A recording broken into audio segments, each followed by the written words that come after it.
Hello Slapafish community and welcome back to another World Tanks Console video. So in this video I'm going to be going over the brand new Tier 9 American tank destroyer, the AAT60. So this is quite unique, I would say, tank destroyer. It has pretty good concealment. It has decent view range. Decent view range. Well, actually, terrible view range as I look at it again at 380 meters at tier 9 for a tank destroyer. That's quite terrible. But this tank does get some armor, and it does get a decent DPM. So the DPM is 2,738, but the alpha really does suck. It's okay. At 420 damage. You're not really going to be hitting tanks hard, but you are going to be hitting them fast. So yeah.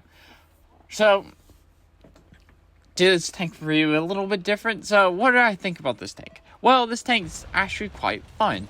It's got great concealment. It's got the armor. It's got a DPM. If you can stay hidden and stay hold down and rip your tanks apart at a range, you're going to do really, really good on this tank. Now, one of the things I do not like about this tank is it does not get gun stabilizer. Just like the Italian tank destroyers that I've been doing videos on, this tank does not get gun stabilizer, which also does render it. It does hurt it in the long run with this tank. You'll be seeing in this replay where the accuracy will be lacking. Like the bloom of the aim circle will be huge. You can see it slowly aiming in. I don't have gunling drive on here, but I do have steady aim to help with the accuracy.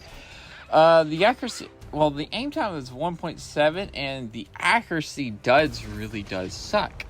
It's 0.39, which is pretty bad for a gun that only hits for 420 damage.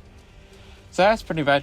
The penetration's 251 on standard and 325 on its premium. So yeah, you got that going for you. Now let's talk about how I had this tank loaded out. I have optics, camo net, and the advanced loader and the enhanced target info.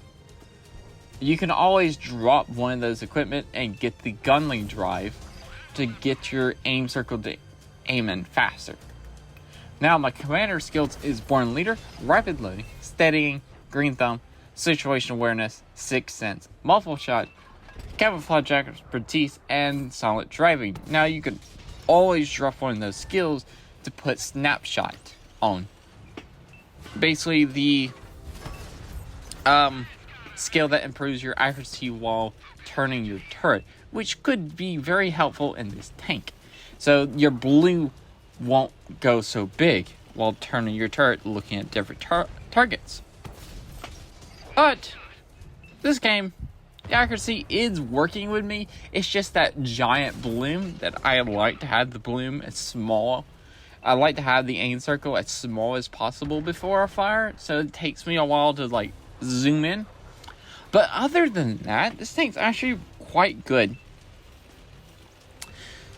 Yeah, you get, if you can not really focus on the view range, like the way I have my tank loaded out, my view range is 486, which is 106 meters better than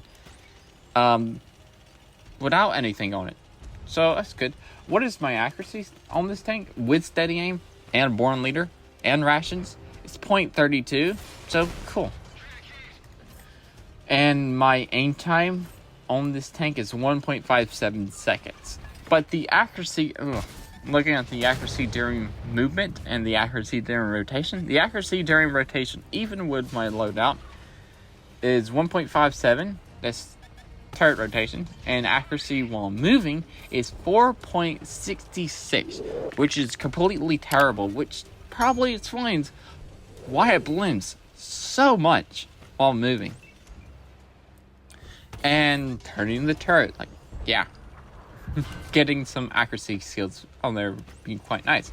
Now the armor is holding up, as you can see. I bounced 2,330 damage. Also, you have talk about the armor, 245 at the front with 10 degrees of gun depression, I believe. yeah, 10 degrees in gun depression. And it's quite angled at the front of the turret. The upper hull, it's 150 to like 100. And it's angled, so it's got some armor. Especially if you use your 10 degrees of gun depression and go hull down. And stay at a distance. You're not really going to get penetrated. I bounced 2,630 damage this game, and yeah, 5,781 dealt with 1,300 assists, I think it was. 1,570 assists. Best in damage for a lot of that stuff. Still wall. Yeah. Tank's quite good, except for the accuracy and the view range. It's quite an expensive tank, though. Anyway, that's it for this video. Remember, like, comment, subscribe. Also remember to Slapafish because of course not. And peace out. See ya.